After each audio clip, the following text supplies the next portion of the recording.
so here we are. The Hilo Orchid Society August meeting is here, and we are blessed to be able to be together, even if we're not actually together.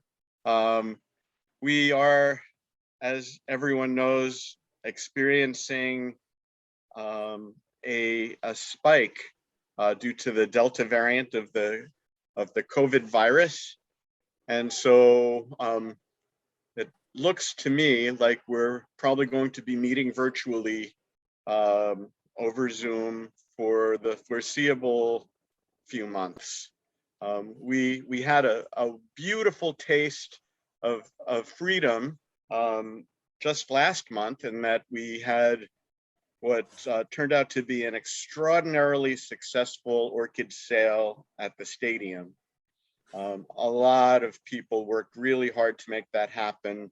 Most especially Carl Mendonça, who I hope everyone will appreciate. Carl is also the president-elect of the society, so you'll be seeing a lot of him in the coming couple of years. Everyone loves Carl. He's very calm. He's very he's a really good listener. He's really engaged and really passionate about plants, and so I'm excited for him to be the president, and it'll be really interesting to see where he takes the society in the coming years. But anyway, I digress. I hope many of you came and enjoyed the big orchid sale, and you got a lot of wonderful new plants for your collections and your lanais. I know I did. I spent way too much money, but that's nothing new. So eventually the money's going to run out, but at the rate I'm spending it, but that's okay. Okay, so I do hope everybody came. I also want to announce something that we discussed at our board meeting a couple nights ago, and that is that that we've been invited to do some small tabletop exhibits. Carl, do you want to talk about it? Can I ask you to unmute and talk about this art show that we're invited to be a part of, and how maybe you can contact Carl or I to participate if you'd like. Go ahead, Carl. You have to unmute, Carl. All right. How about now? Good. Okay. Well, earlier this week, I got a call from Shelley, who works with the Wailoa Art Center.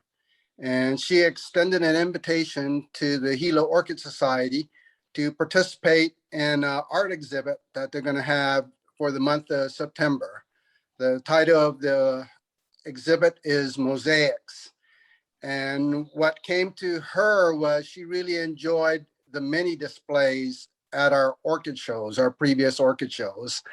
And she thought it would be definitely a great addition to the show if we would participate and enter or exhibit some mini displays along with the art exhibit. She said she kind of misses it from the past 2 years, given that we haven't held the show. And so she's hoping that our members would be enthusiastic to express their creative side in creating many displays for this exhibit. What she has shared with me is that she has set aside 6 pedestals for us right now. And the pedestals are 2 feet by 2 foot square surface to place a display on. The art show will go from, I think it's September 3rd for 3 weeks. And that length does pose a challenge. And we talked about it as a board. And maybe one of the solutions, instead of trying to create a live display and try to keep it alive, on display for 3 weeks is maybe to break that time up into where people share a mini display for a week, and then another person comes in behind with another display to replace it the following week, and then on the third week another display, so that we can keep them fresh.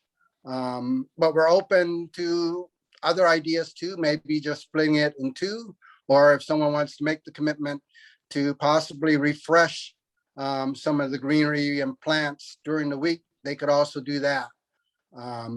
So I think it was great that, you know, the Hilo Art Center really reached out to us and extended this invitation. To my knowledge, I'm not aware that that has happened before where they reached out to us.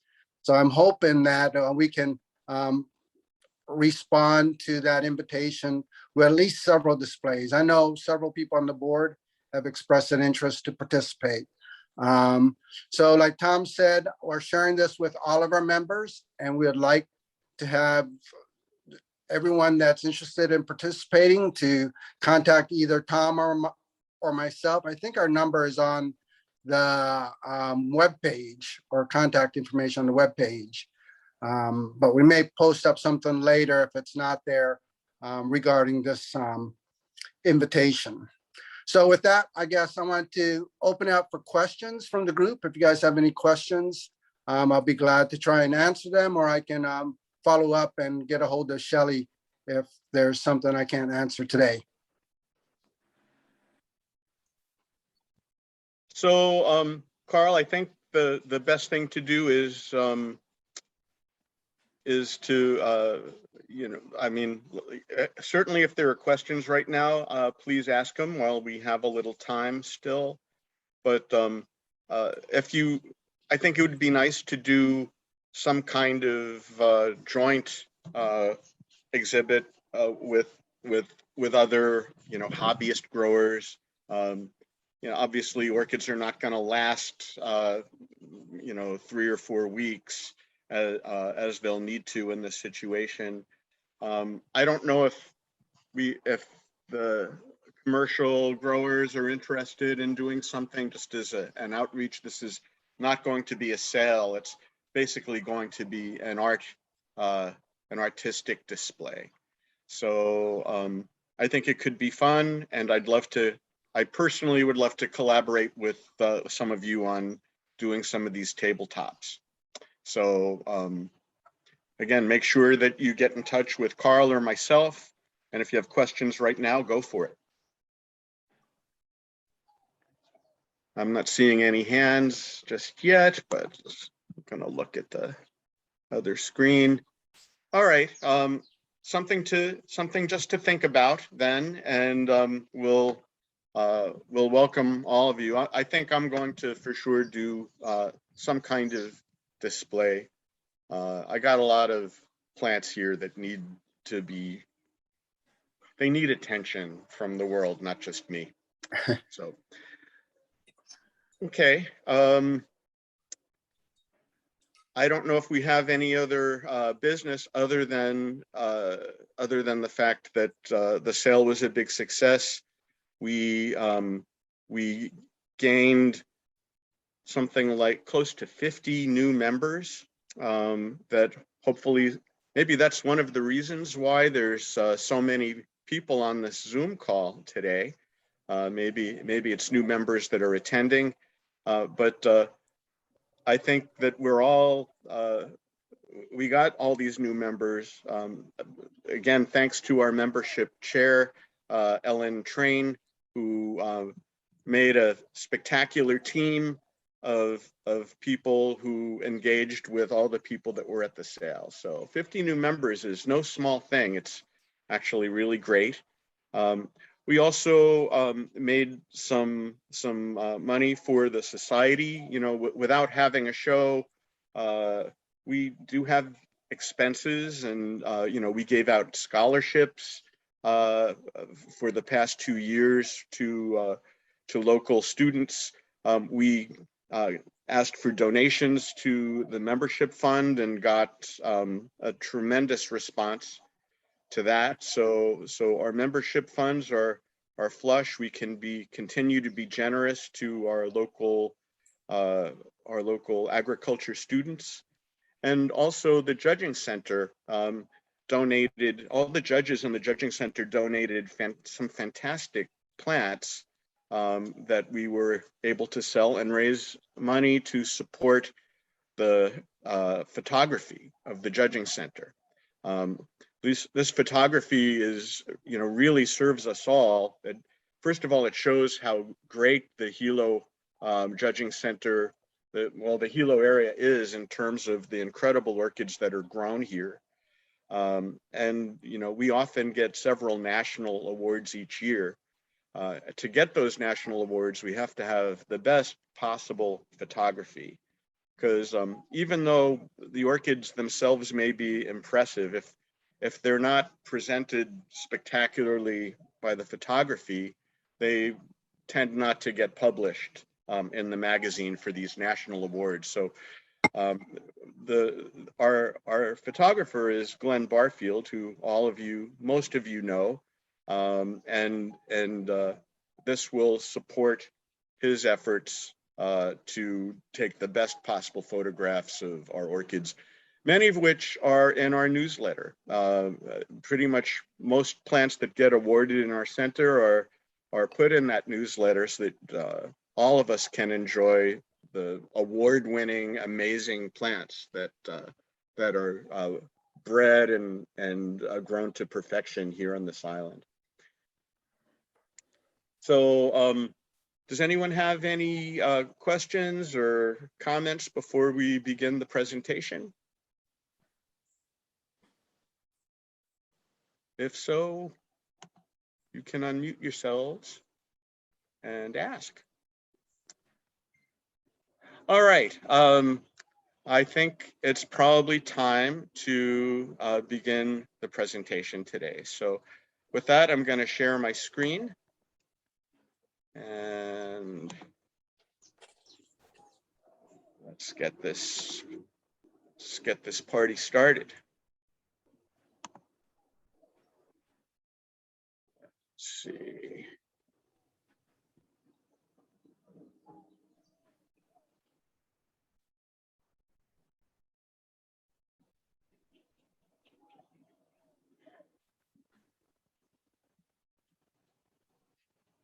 Unfortunately, let me unshare for a moment, because the toolbar on the top of the share screen is in the way.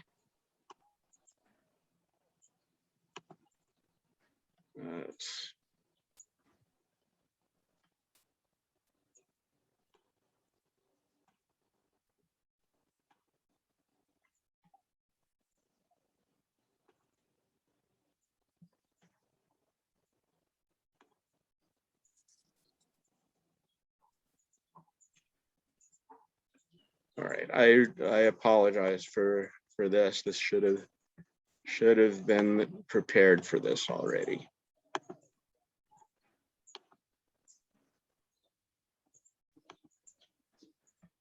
Okay, can everybody see that?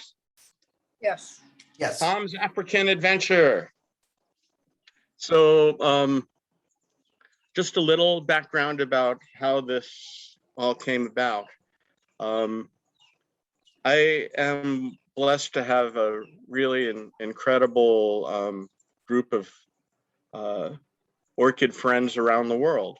And I happened to be on a little motorboat in Peru on the Madre de Dios River when I got a phone call from Africa.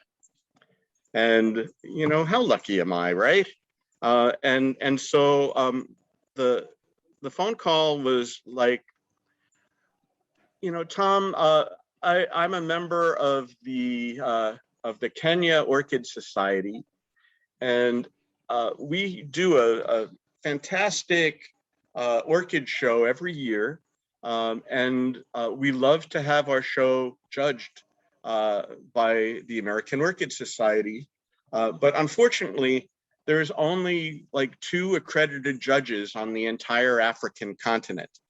And to have AOS judging, we need at least 5 accredited judges to be in attendance. So we bring in people every year to help us with that. And you know, at this point, my ears are pricked and my eyebrows are raised, and I'm like, wow, what is this about? And it turns out that they were inviting me to come to Nairobi to judge their orchid show, to be one of their guest judges and maybe give a couple of talks while I was there as well. And so, you know, they were going on and on and on about all the things they were going to do for me, how, you know, they'd put me up in beautiful places, and they'd take me on safari, and there would be parties and soirees, and I'm like, you had me at hello, okay? So anyway, I was thrilled and amazed to be invited on this, and I because of, you know, all of this comes about because of the writing that I do in Orchids Magazine, and also the fact that I'm an AOS judge.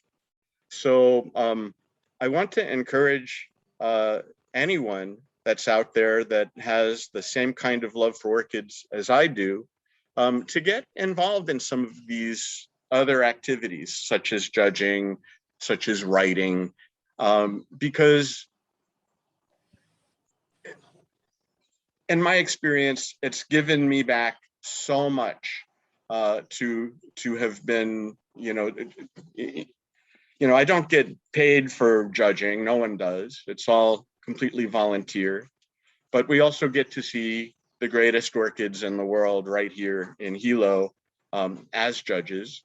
And again, writing is, for me, it's sharing your knowledge with the world. You know, not that I'm such a great expert, but it is, you know, it's a really good thing to share. And I started writing, doing, you know, newsletters, doing very, very small, brief articles about orchid experiences in newsletters. So it's something that anyone can do, and you will gain so much from sharing what you know with others. So, okay, so I'm invited to Africa. I know all of these people that are working in Africa on conservation projects and you know, doing some really interesting, wonderful things. You know, personal friends, college professors, all kinds of people. And I'm like, wow, if I'm going to travel for like 19 hours on a plane each way, and I'll be darned if I'm going to go to Africa for just like 1 week and then come back. So I made a lot of contacts with friends and people I know are working in Africa, particularly in the conservation world, and invited myself to go and visit them in various places around Southern Africa. So this trip, I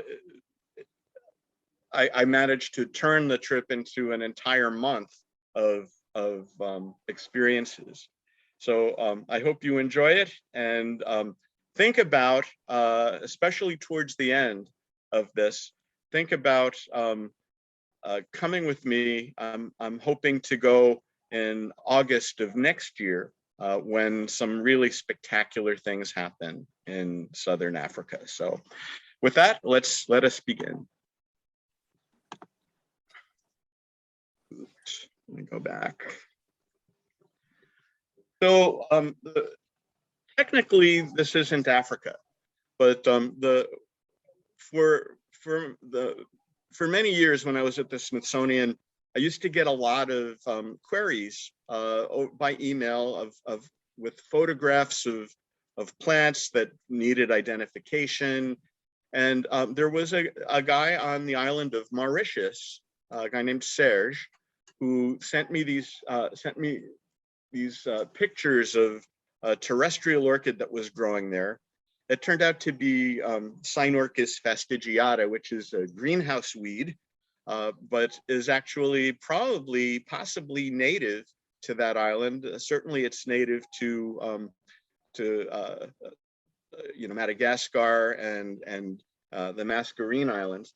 But in any case, we became friends and talked quite a bit. And he told me that if I was ever again on the African continent, I had actually met him in person at the World Orchid Conference in Johannesburg.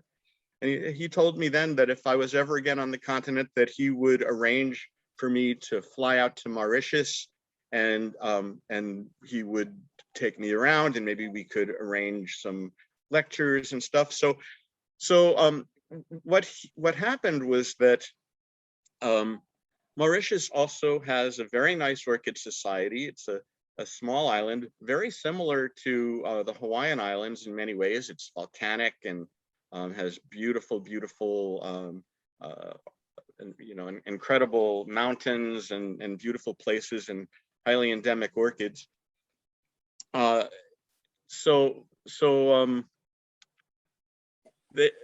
turns out that they were having an orchid show as well, but that it was scheduled for the exact same weekend as the Nairobi show. Now, of course, Nairobi was covering all the costs of my travel, so I couldn't just go to Mauritius and ignore the show that they had asked me to come and participate in. So it turns out that the Mauritians decided to change the date of their orchid show to the week before, just so that I could be there, which is incredibly flattering. So I flew to Nairobi and took a plane across the Indian Ocean to get to the island of Mauritius, which is, as you can see, is a spectacularly beautiful place. They say that Mauritius was the place that God created before he created heaven to serve as a model for what heaven would be like.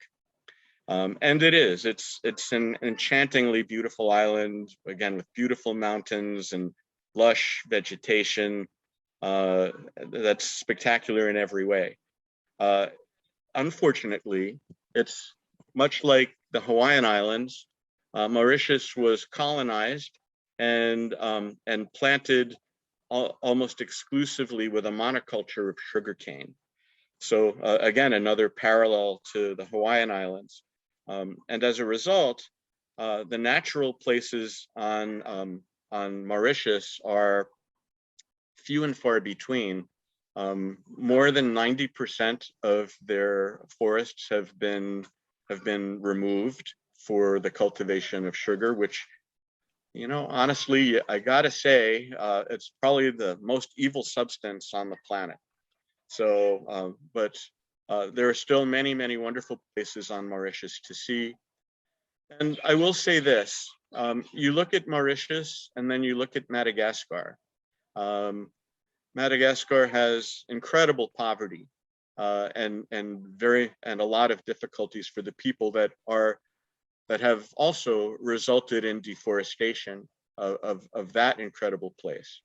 At least on Mauritius, people are comfortable, wealthy. The sugar industry brought prosperity to Mauritius, which allows for the preservation of a lot of plants as well. And we care about the well-being of people in this world, not just the plants that are in it. So I was sad to hear how much of Mauritius was subject to deforestation. So I was anxious to see places that were where natural forests remained. So one of the places they took me was Petrin, which is the Black River Gorge, which is a fairly unspoiled area with a lot of endemic species. Islands tend to have species that exist nowhere else, which is true about the Hawaiian Islands as well. And so I was taken to this incredible range that is still being actively conserved. And one of the plants there is this amazing little scruffy looking palm that is found again nowhere else in the world. It's a spiny palm, and it's one that is really it's not really been collected and propagated anywhere else in the world. But I think it's a wonderful, scruffy looking, fabulous thing. This picture has been circulated around quite a bit, and the HIPS, the Hawaii Island Palm Society, actually had planned to go to Mauritius. As you'll see, it's really an amazing place for palms. And this is one of their holy grails, to get seeds of this palm. But again, because of the COVID pandemic, that the Palm Society, I guess it's the International Palm Society, was going to have their meeting on Mauritius. It had to be canceled again because of COVID. So that's again way off into the future. So this is what the area of this reserve looks like. It doesn't look like much, does it? It's just kind of scrubby vegetation. This is something that could be, you know, on the Big Island in certain spots as well. Lots of volcanic rocks and you know, small trees and that sort of thing. But Mauritius actually has quite a few, unlike the Hawaiian Islands, has quite a few native orchids that occur in these places. Here we are. It was a rainy day, and we're all looking around the scrub, trying to find wonderful miniature orchids, and we found quite a few, particularly angraecoids. This is a really terrific little species. This is Angraecum pusillum, I believe. Oh, I'm sorry, pectinatum. It was, you know, creeping all over the shrubs. It was probably the most common orchid that was there. You can see that it has wonderful, tiny, little classic angraecoid blossoms on it. And you know, several other species were there as well. Here you can see an Angraecum. This is Angraecum cuculatum, and you can see these are miniature plants, and you can see that they were having pods, so their natural pollinators are still going on, even though the island itself is you know, is heavily changed by agriculture. There are still pollinators there, and if you look to the right of the little Angraecum, you can see that there are bulbophyllums, many different kinds of bulbophyllums growing in the same habitat right alongside each other.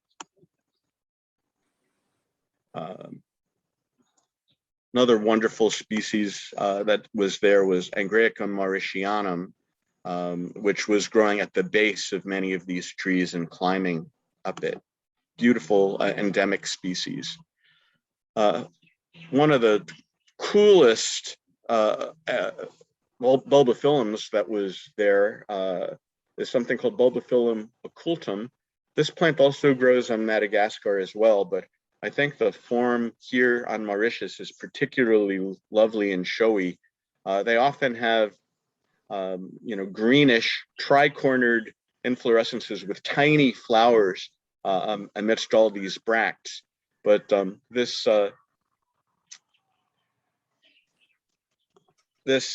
particular form has a beautiful maroon blush to the plants, and the inflorescences are really spectacular. Many of you might know that a lot of the African bulbophyllums have like a bilaterally flattened rachis. In this case, it's triangular, which is really kind of fun. So bulbophyllums are really quite quite happily growing and creeping along on most of the trees here. And I wanted to, hopefully this will work. I think one of the guides was collecting plants for their herbarium or for a collection that they maintain in, and so can see that when he disturbed this, colony of ants was living inside it. Ants and orchids often have these kinds of relationships where the formic acid that they produce sometimes feeds the plants. Other times it aids in the germination of seedlings.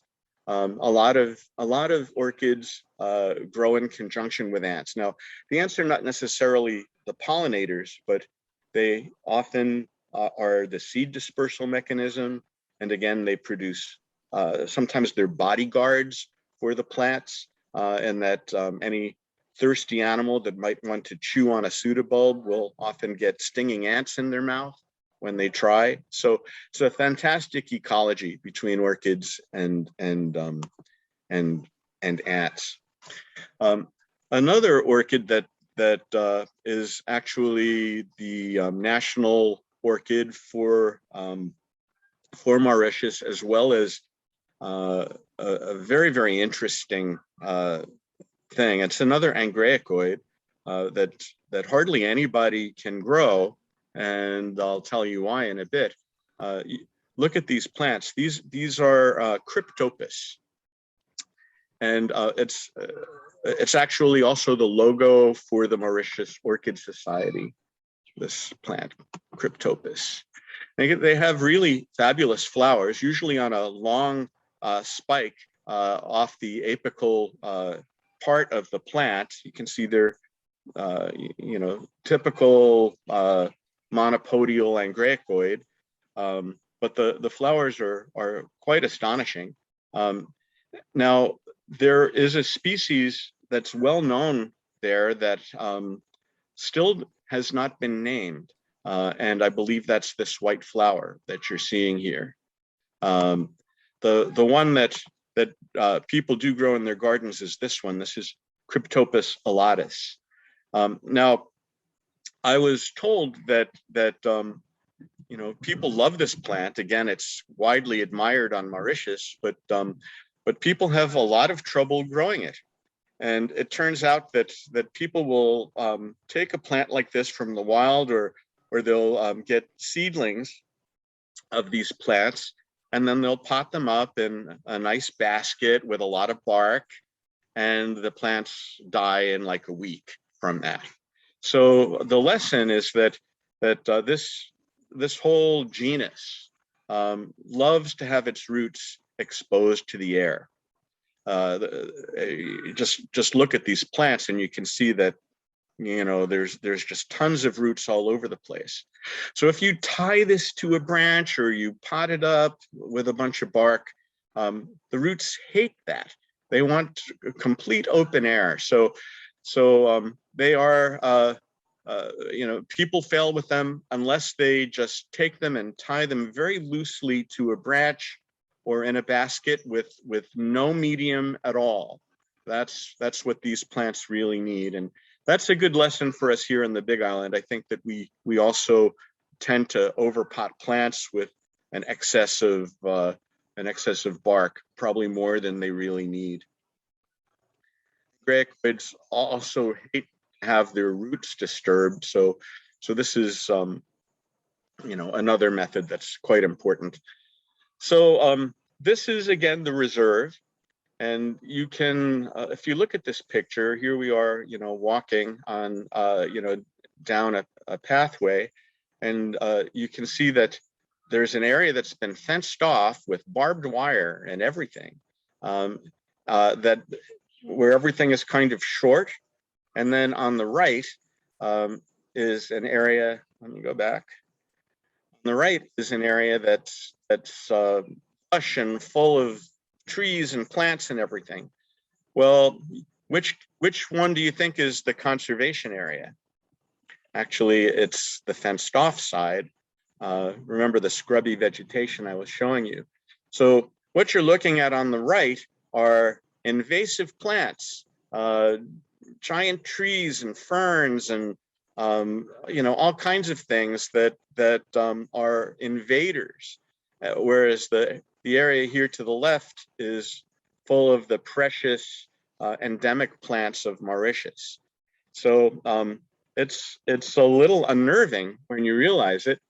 So, one of my hosts, his son works at Petrin as a conservation biologist. His name is Louis, and here he is trying to get rid of some invasive plants, some invasive ironwood trees. And we have ironwood here. He's trying to pull that ironwood tree out.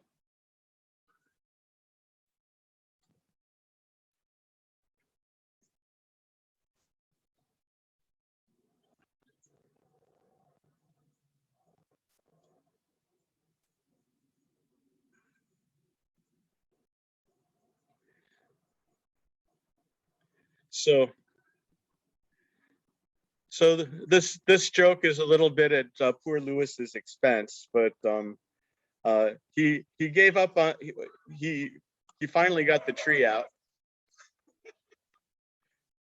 No, actually, he gave up on that tree and tried to get a smaller seedling that was there. This is actually the tree that he was trying to remove. So if those ironwood trees get a foothold, you can see how difficult it is. And this is the problem with invasive plants. But I know that here on the Big Island, I'm preaching to the choir about invasives. We have so many invasives here. So after our day at Petrin, it was really an exciting place to see. There were all kinds of fabulous endemic plants there that occur nowhere else on Earth but that reserve. We found down the road a place serving Indian food. Now, the Mauritius again is in the Indian Ocean, and it has a very varied history of conflicts between the English and the French and the Dutch, who colonized it and conquered it, and they are the ones responsible for becoming the planters that planted sugarcane. And they brought in workers from other parts of the world, including India and the Caribbean and the Chinese. So the ethnic mix is a little bit different from the Hawaiian Islands, but equally diverse in that people came from across the globe to work in the sugar plantations. So there's a wonderful ethnic mix of people, and we enjoyed some street Indian food that day. There were, of course, some people that wanted a handout, as these native monkeys were there hoping to get just some morsels of food from us. So here we are at the orchid show that they put on. There were some really terrific plants. It's also interesting. So there I am in the middle, the guest of honor. And it just sort of shows a little bit about Mauritius. We have an Englishman, a Frenchman, an Indonesian, and an Indian fellow, all there. All of these this was our judging team. It was in a beautiful, beautiful building, and there were some really spectacular orchids that were there, including this Ionopsis utricularioides. This is a plant that many consider to be a weed in places like Costa Rica, but when they're grown this beautifully with this many inflorescences and flowers, we could consider something like that a grand champion of this show. As you can see, it got a really nice ribbon. This looks like it's really small, but that's actually a Cattleya skinneri that is incredibly densely flowered, and it goes to show what can be done in a tropical environment like this. And also next to it is, I called it Cattleya, but really these are guarianthes. So this is Guarianthe aurantiaca on the right. So people here are growing plants from all over the world. Just like the Hawaiian Islands, they're able to grow really spectacular, very, very well-bloomed plants there. This is another wonderful plant, Trichoglatis smithii. Again, just bloomed super well. And the folks from Petran showed up with a bunch of endangered species that they're growing. The one that excited me the most was this one here. This is Phaeus villosus. Apparently it's way off in the Petran Reserve where this colony exists. And this plant is not quite in bloom, but it does have these incredible inflorescences with these beautiful bracts, and apparently the flowers have red lips. So someday I would very much like to see this colony sometime into the future. But yeah, all kinds of endangered species were presented at the show. Also, there are fantastic gardeners there. This is Patricia de Robillard, who graciously took us into her garden. This looks like a Hawaiian garden in many ways, but it's full of orchids of many, many varieties and every kind of plant. And I know that it brings her incredible joy to be able to grow all of these things. Some of you may know that one of my other passions is collecting seashells. And so I managed to coerce my hosts into taking me to find actually this is a shell museum. Some of the rarest seashells in the world occur on Mauritius, including this one on the left. This is something called Harpa castata.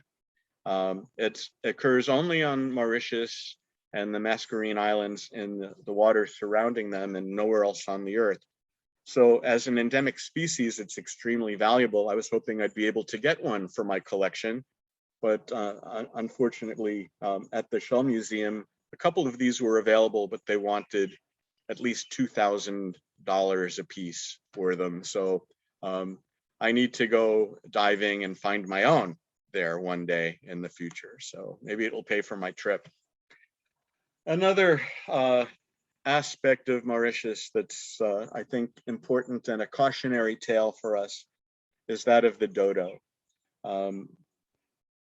You may know that this incredible flightless bird is extinct and was hunted and killed almost for sport by particularly the Dutch. Not that I have anything against Dutch people, they're fantastic, but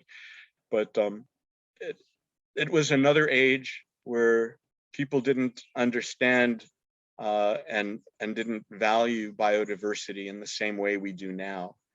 So how incredible would it be to have these gentle flightless birds still on Earth?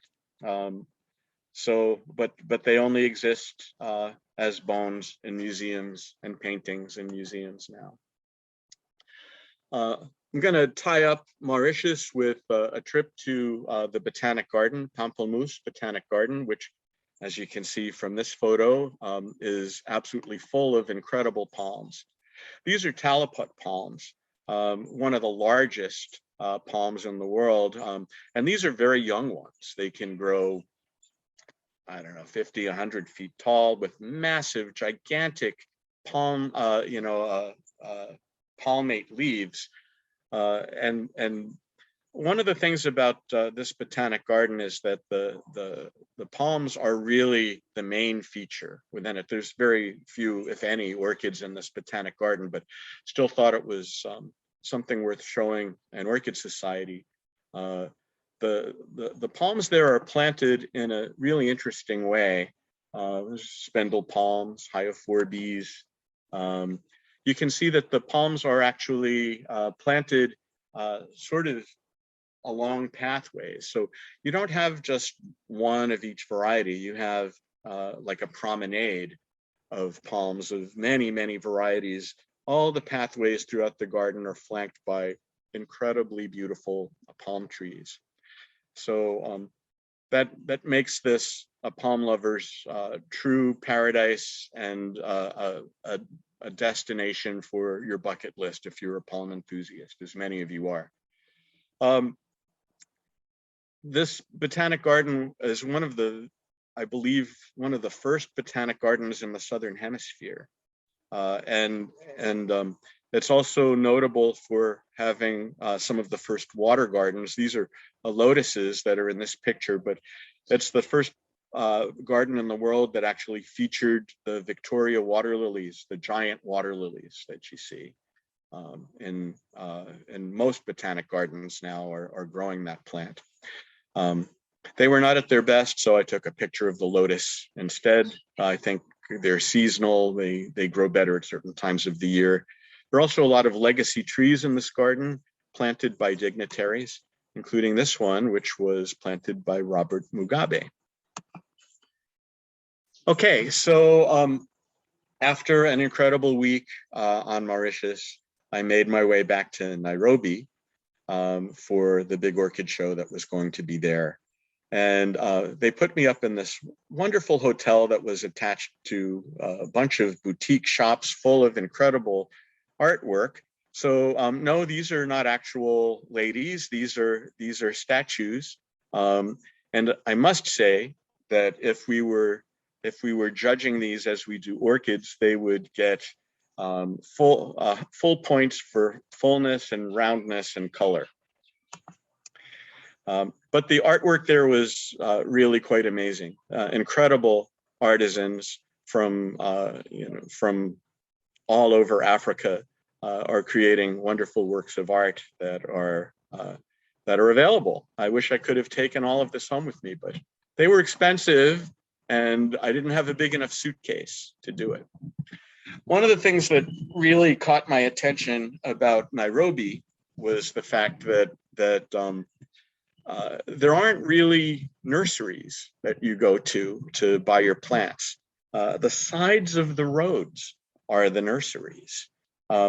If any main road that a lot of cars go by look exactly like this, with incredible plants in plastic garbage bags on the side of the road. And if you see something that you want for your garden, or you pull over, and people come out of the shady bushes that are behind this, and they help you, and they'll sell you plants. So you might be able to get this Ruellia for $5. Maybe this palm is like 20. But you can find almost anything that you want on these roadsides throughout Africa. And this wasn't just in Kenya, it was and many other places in Southern Africa that I got to visit. So like most orchid societies, there's maybe 10 or 12 people that are sort of the movers and shakers within the society. And in the case of the Nairobi group, or the Kenya Orchid Society, there was a core group of people that did things, that made things happen. So this is actually the greenhouse of Dimitri and Alexandra Kontos, who are Greeks, but they have been in Nairobi for 3 or 4 generations and have really become very prosperous. I'll show you a bit about their business in just a moment, but this is their greenhouse, and I want to point out something that might seem a little odd. So here we have mostly cymbidiums, but they're also growing vandas. This seems a little, in the same space. This seems a little counterintuitive, as vandas are warm growing and cymbidiums are cool growing. But the fact is that when you have the right kind of sweet spot, think actually Rick Kelly has a similar sweet spot, and many of our local orchid growers have such a spot. You can grow a wide variety of orchids, both warm, intermediate, and cool in the same space. So Alexandra had this gorgeous specimen of Arpaphyllum giganteum, and she was trying to decide whether or not it was worth bringing this to the show, which made me laugh. But then she told me that the year before it had almost twice as many inflorescences. So, but I assured her it was still fabulously showy and she should bring it, and indeed she did. Beautiful, beautiful flowers, also known as the candlestick orchid or the hyacinth orchid. Now, she also had several species of orchids that are endemic to Kenya, including these Rangeris, which I have seen this plant offered as tiny seedlings in the past, but never really imagined how beautiful they could be. They're kind of intermediate between an Angræcum and a Erangis, in that they, sort of have an upright Angræcum-like plant stance, but the flower, it gets these wonderful long spurred flowers on racemes like an Erangis would get. This was the incredible, almost centerpiece of her garden. This is a Rangeris that she had collected in around the streams around Nairobi about 20 years before and planted on a tree in her garden. It was absolutely astonishing. And of course, the fragrance was magnificent, particularly in the evening hours, where these are of course pollinated by long-tongued hawk moths, which is why they have those wonderful long nectar spurs. So Alexandra, being Greek, loves to feed people. And so all of the people that worked extremely hard on creating the show, the Nairobi or the Kenya Orchid Society show, she threw a wonderful soiree for them. And here is like sushi. I mean, it was every kind of food imaginable that was at this party. I think my waist size grew at least 2 or 3 inches just from this one party. But it was a wonderful experience, and I got to meet all the members of the society, and it was a great time to be had by all. Now, how did they become so prosperous? Well, part of it is that they own a cut flower business. Now, I would never have thought that Nairobi, my idea of what Nairobi was completely wrong from reality. I imagined it being dry and arid, but actually it's cool and temperate. And so they're able to grow a wide variety of cut flowers, especially roses. So these are their shade and screen houses. They use a very fine ultra mesh screen, which allows breezes to come through, but excludes things like thrips and other small insects that often get into cut flowers. They still, of course, have to spray, but they have a massive complex of cut flowers there. And they're also one of the biggest employers in Nairobi as well.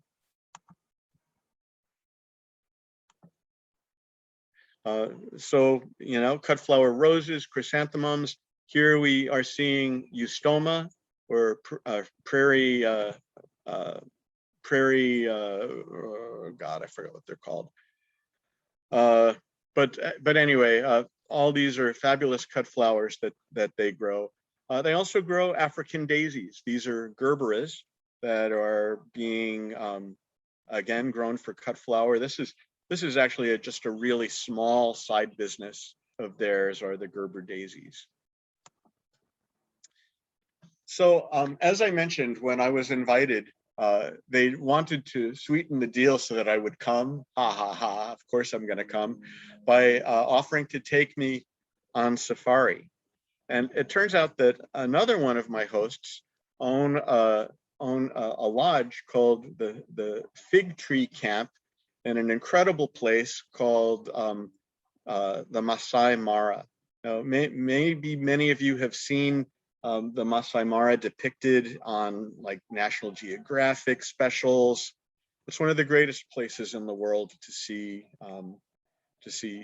incredible animals from Africa.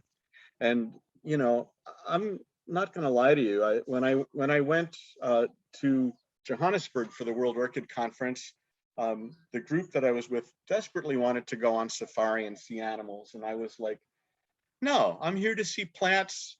You know, animals are great, but I want to do plants. So I had to be dragged, kicking and screaming, to go on safari with them.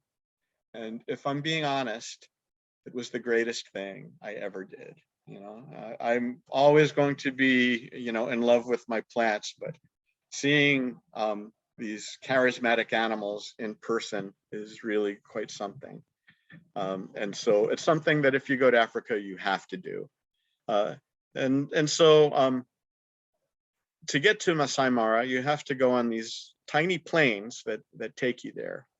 And unfortunately, or fortunately, as the case may be, these are wildebeest.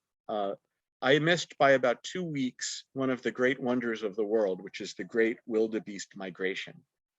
And literally hundreds of thousands of wildebeest cross the Mara River and traverse Masai Mara Park until they get all the way to the Serengeti Plains.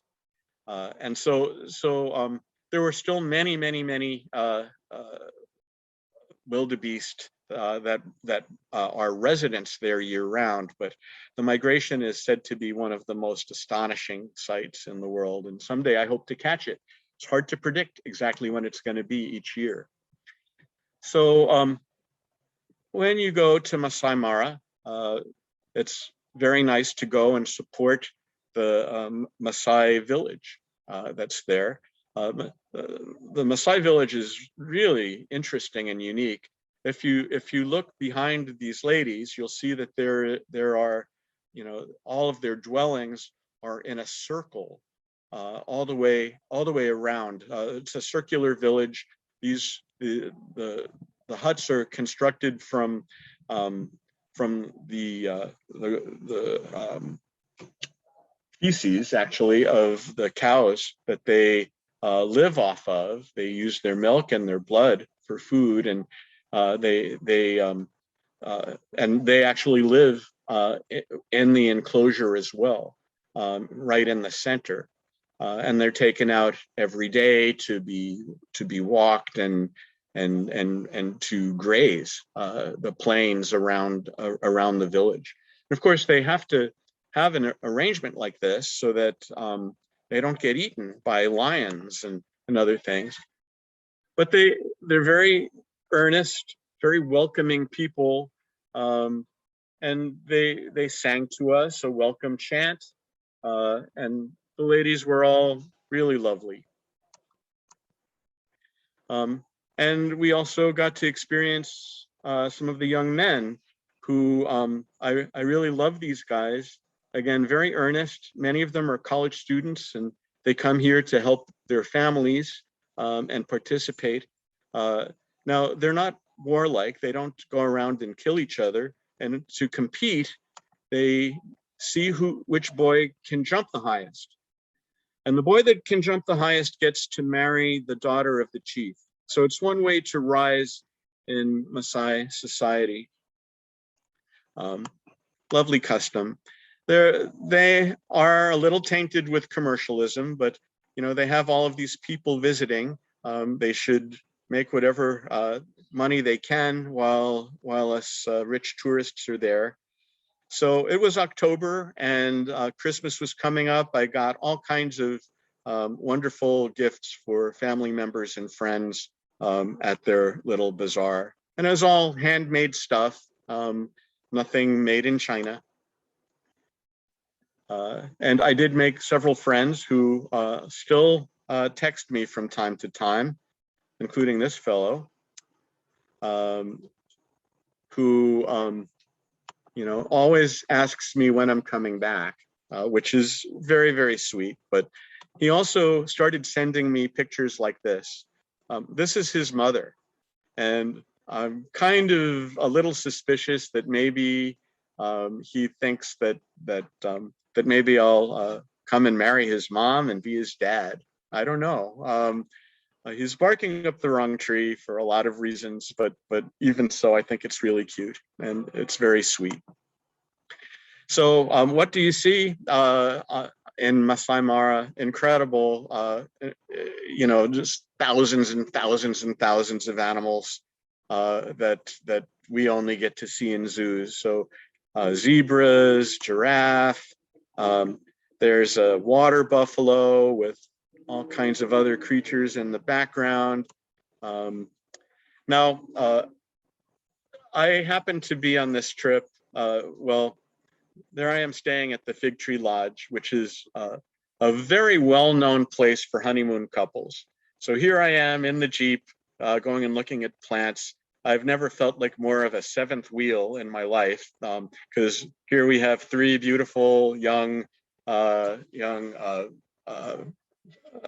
newlywed couples just glowing with happiness.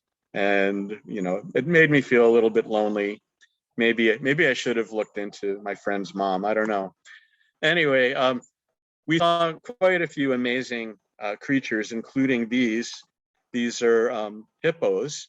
That if you know anything about hippos, you know that they have very sensitive skin and are more or less nocturnal. If they go out of the water during the day, they'll sunburn and blister really badly.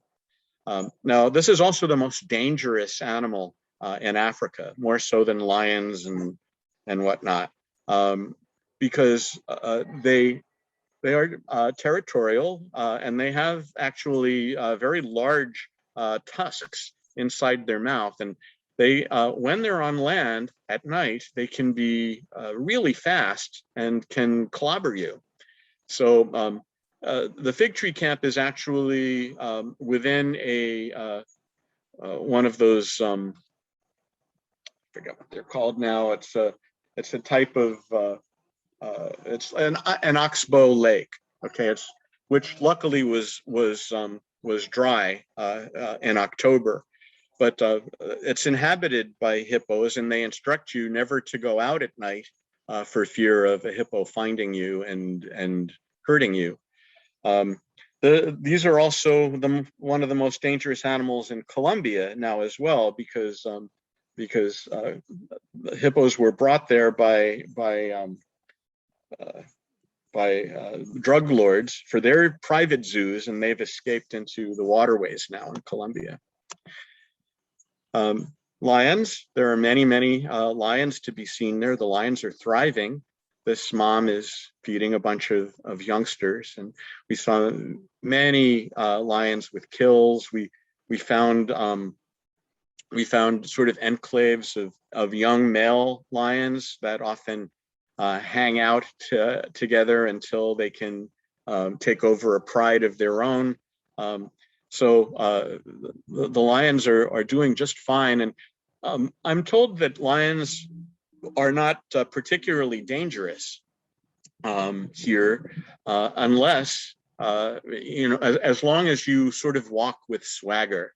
If you get drunk and start to wander around at night, that's when a lion is likely to find and eat you. So let that be a lesson. Try to stay sober. So the honeymoon couples are taking selfies, and I'm walking around. We stopped for lunch, and I'm walking around looking for weird plants to take photographs of. And here's some of the things I found. An Amacaris, a leafless relative of, at least a seasonally leafless relative of the Amaryllis, just coming out of the ground, and some other really fun little plants. I'll point out that there are so many animals in this park that plants are often, hard to find because they've been chewed down to the ground by all the grazing that's going on. And anyway, I truly enjoyed my time at Masai Mara and highly recommend it. But when I came back, the orchid show was about to begin, and it was a very special and very interesting orchid show. This is it had a very clever theme. It was called Vintage. So the idea was that you could display your orchids alongside your antiques, including antique cars. So this was Alexandra Contos's display. You can see all the way in the back there, there's that arpaphyllum that I was talking about. But this wonderful old MG made a wonderful foil for many, many different orchids in the display. But of course, instead of looking at the typical hybrids, I was more interested in the species that were on display. So this is something, again, native to tropical Africa. This is tridactyly, which has these incredible racemes of very complex flowers, and just really a superb and unusual plant in every way, very tough and coriaceous. And this is an Angræocopsis, again, a genus that we probably never get to see, hardly in cultivation anywhere except people that maybe have collected it in Africa. And also Certorchis. Many people actually were growing this genus, and this is something that has made its way here to the Big Island as well. A few other interesting plants that were on display. This is Polystachya paniculata. We awarded this plant for several reasons. First of all, it's extremely well bloomed, a nice specimen, but also if you grow this, many of us grow this plant here, the flowers are usually a brilliant orange, whereas this one is sort of a coral color, is a completely different color form. And apparently 3 or 4 of these plants came out of a seedling batch that was propagated in Africa several years before. So this one was grown on to do extremely well, and it was time that it was recognized for the rare color form that it is. This is a Gastrorchis or a Thais from Madagascar. I believe this is Pulcher. Again, beautifully bloomed and nice to see the African species. Most of you here in Hilo will recognize this. This is, of course, a nobile dendrobium, but look at the size of that. Now, of course, that's a made-up plant. That's not one plant. But several years before, someone took a bunch of keikis of this dendrobium and put them on like a sort of like a tree branch or a pontoon of some kind, covered that with sphagnum moss and tied these on. And a couple of years later, look at the results. So very interesting way and a nice innovation for the cultivation. Now, my hosts that own the fig tree camp also put me up at their beautiful home. They actually had a separate apartment for me in a separate building on their property. These are also people from India that have been living in Nairobi for many, many generations. You can see they love plants. This could be a Hawaiian garden as well, with the heliconias and the staghorn ferns and the aroids of all kinds. But it was a really lovely place to stay. This is Kiran, my hostess. I have to say that they treated me like one of the family, and had family dinners with them every night that I was there. Her husband collects whiskey bottles, and there are hundreds and hundreds of them, which we also enjoyed on a nightly basis. Kiran wanted to make sure that I wasn't ever idle, so she arranged for all kinds of interesting little trips for me while I was there, while the show was going on. I was giving lectures most evenings. So during the day, she found little trips for me. And there's this wonderful wildlife park she took me to where I got to wear a Nile crocodile baby as a necklace. And there are wonderful frescoes there, including this one of circumcision going on. The guy does not look very pleased with that situation at all. So the next leg of my trip was to South Africa. And as I told you, the Mauritius show was the exact same date as the Nairobi show. But in addition, there's an event that happens in South Africa just once every 3 years. It's the South African National Show. A lot of interesting growers participate in that. But guess what? It was also the exact same weekend. It was, very frustrating. And, I really wanted to go and participate in that show. But I was obligated to the Nairobi group who paid for me to be there. And I'm very, very grateful to them. So when the Nairobi show was over, I got on a plane and went to South Africa, in a place called I can't think of the name, but it's very near Kruger National Park. And this is where Lourens Grobler, some of you know him, has his nursery as well. So I had made contact with some other friends, and we had gotten a kind of a house out in the country together. And so walking around this natural area, it was called Leopard Tree Lodge. We found a lot of interesting orchids, including these terrestrials. This is Eulophia speciosa, very, very lovely yellow flowered thing that were just coming into bloom. But also there were, these wonderful basaltic outcrops. You can see the aloes are growing there. But one of the most amazing plants that I saw were these things that look kind of like Dr. Seuss plants. They are actually called Xerophyta. They're very closely related to the Veloceas that occur in South America that are hosts for many orchids.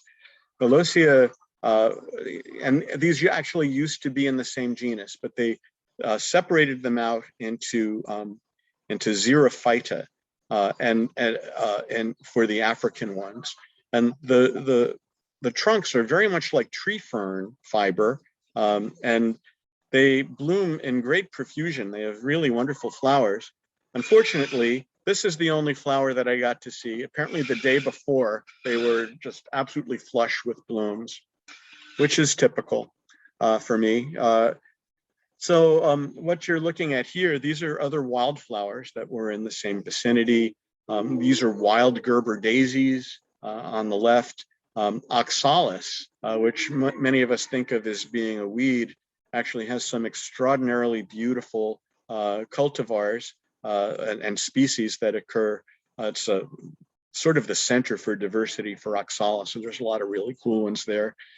And also another great amarylid. These are Scidoxis or Hyamanthus, or also known as blood lilies.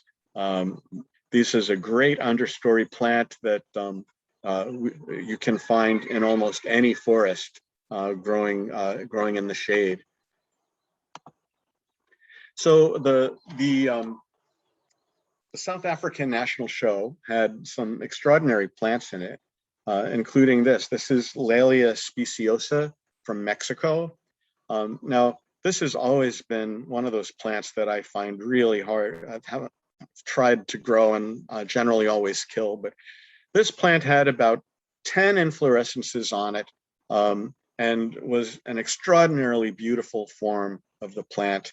So it was nice to see. Very difficult to get a photograph of the whole plant, so these are just some flower close-ups. Another type of orchid that they do really well with in South Africa are dendrobiums.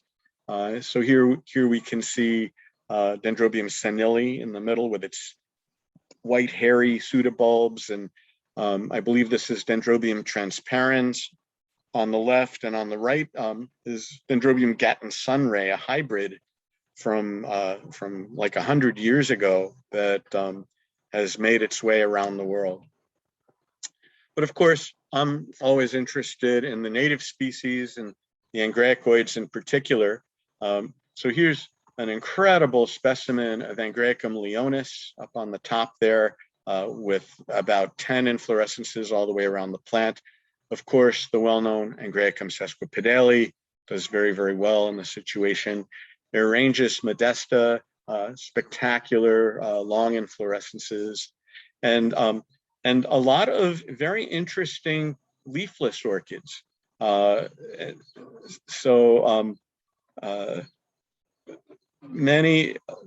These leafless orchids are actually thought to be the closest relatives to our North American Angræcoids, such as the ghost orchids in Florida and the Caribbean that are also leafless.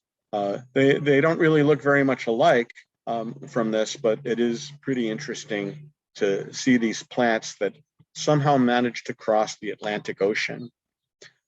Here's just a few more interesting plants from South Africa that you just will not see anywhere else but at an offshore show like this.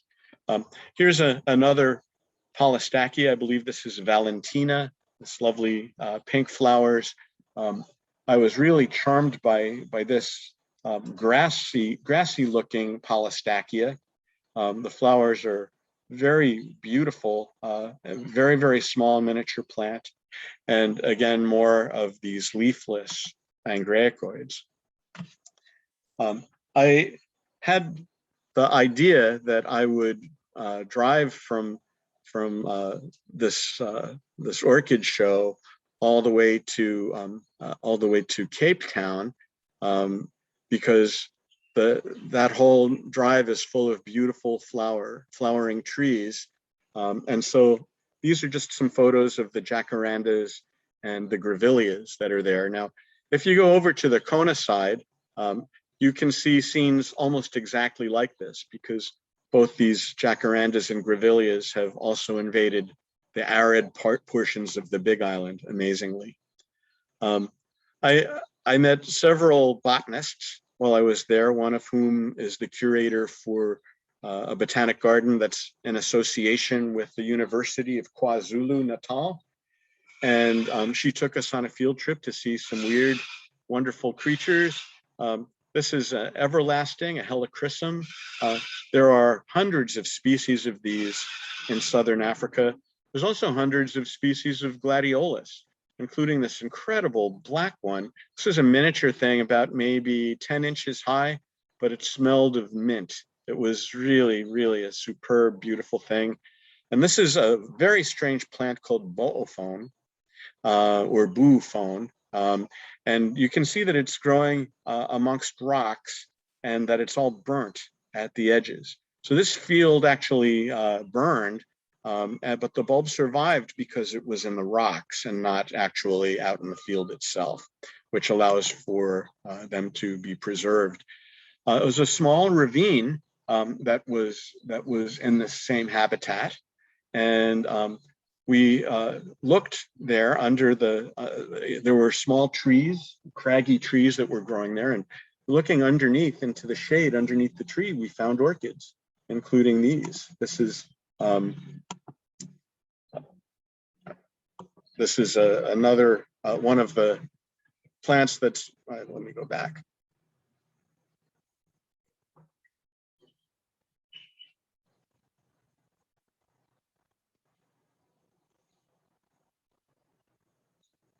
Yeah, another plant that goes almost leafless before it produces its flowers. These Angræcoids were really wonderful to see. She curates this wonderful collection, and I wanted to highlight a little bit of it in that many of us grow a plant called Scilla violacea or Ledebouria violacea, which is a it's actually in the hyacinth family. It's not related to orchids directly. But I've only seen 1 or 2 varieties of it. And she had hundreds of varieties, each with a different pattern and shape to the leaf. Maybe they're different species, or maybe they're just part of an extremely varied species complex. But she also had many very interesting plants, asclepiads, milkweeds, that had some amazing flowers. There's a huernia. Just astonishing collection of plants, and things that I never knew existed. I also wanted to highlight these. I didn't actually see these in person. Actually, I saw the leaves, but you can see what a giant plant this is. So they have these incredible large flat leaves, almost like a phalaenopsis leaf that lies on the ground, but makes this incredible inflorescence that is 2 feet across. These are Brunsvigias. There's a friend by a Brunsvigia plant. You can see how large they are. Try and imagine, this is what happens in their habitat in the month of March. Imagine these 2-foot diameter balls of incredible flowers.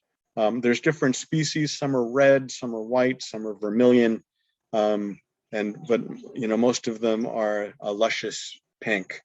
And this is on my bucket list, but I have to get to South Africa in March, which might be hard in order to catch this show. I did get to visit the nursery of Lorenz Grobler. If you know of him, his company is called Afri Orchids. You can find it on the web. He comes to the States a couple times a year, or at least he used to, mostly to the Santa Barbara Orchid Estate and also to Florida for the Redlands show. He's traveled all over Africa, finding very, very rare species, which he's propagating from seed. So if you check out his list, you'll find an incredible treasure trove of species that you can't really get anywhere else.